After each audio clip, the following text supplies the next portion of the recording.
నేను ప్రభువు నమ్ముకున్నానని నువ్వు అనుకుంటున్నావు, కానీ అది ఏమాత్రము కూడా సమంజసమైనది కాదు.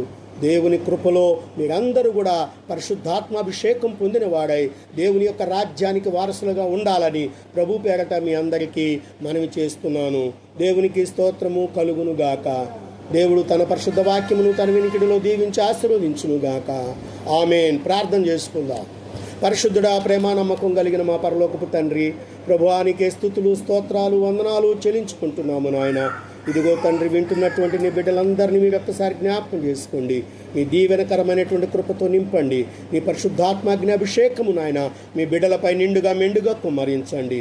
నాయన, విన్న ప్రతి వారు నీ యందు భయభక్తులు కలిగి జీవిస్తూ నీ రాజ్య వార్తలు ప్రభు వారందరూ కూడా పాలి భాగరస్తులై ముందుకు నడిచేటట్లుగా నీ కృప దయచేయమని నీకే స్తోత్రాలు చెల్లించుకుంటూ యేసు నామములో అడుగుచున్నాను తండ్రి. ఆమేన్.